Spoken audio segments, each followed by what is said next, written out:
ഗംഭീരമായി അത് ഉദ്ഘാടനം ചെയ്യാൻ ക്ഷണിക്കുന്നത് 5 ഇവിടെ പറഞ്ഞ നിരയിലെ ആതിര പയ്യന്നൂർ, അതുപോലെ ഉദയ പയ്യന്നൂർ ഏറ്റവും എന്താണ് അവർ തന്നെ പറഞ്ഞു, ഞങ്ങൾ ഈ വേദിയിൽ ഞങ്ങളാണോ, പക്ഷേ രാവുണ്ണി മാഷയെ പോലെ ഒരാൾ ഏറ്റവും തിരഞ്ഞെടുക്കുന്നത് അത്രയും സ്നേഹത്തോട് ചേർത്ത് പിടിച്ച ഈ 2 കവികൾ.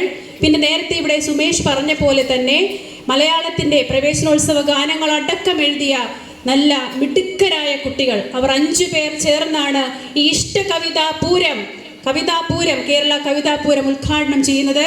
അവരെ 5 പേരെയും നമുക്ക് നിറഞ്ഞ ഒരു കൈയടിയോടെ തന്നെ ഈ വേദിയിലേക്ക് സ്വാഗതം ചെയ്യാം. 5 പേരും ഇവിടെ എത്തുക. പേര് ഞാൻ വിളിക്കാം.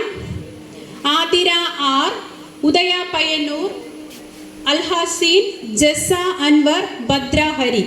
ഇത്രയും പേർ ചേർന്നാണ് ഇഷ്ടകവിതാ പൂരത്തിൻ്റെ ഉദ്ഘാടനം നിർവഹിക്കുന്നത്.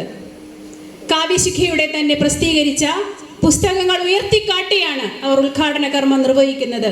ഇനിയും ഒരുപാട് പുസ്തകങ്ങളും കവികളും കാവ്യശിഖയിൽ വന്നെത്തട്ടെ എന്ന് നമുക്ക് പ്രാർത്ഥിക്കാം. എല്ലാവരും ഒരു നിമിഷം ഒന്ന് എഴുന്നേറ്റ് നിൽക്കുക.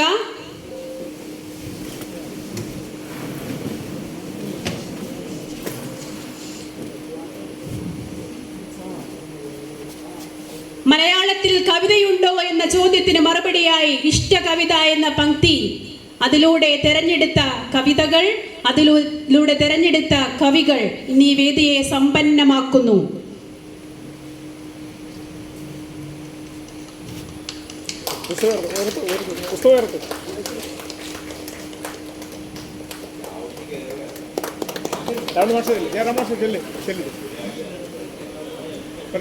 രാവുണ്ണി മാഷ് എത്ര വിളിച്ചിട്ടും മാഷ് അവിടെ ഇരിക്കുകയായിരുന്നു.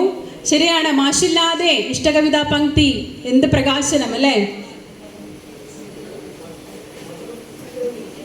ഇപ്പോൾ വേദി പൂർണ്ണമായും സമ്പന്നമായിരിക്കുന്നു.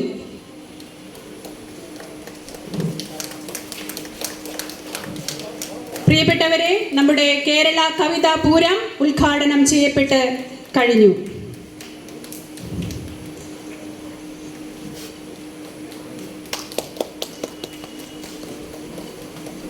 ഓക്കെ,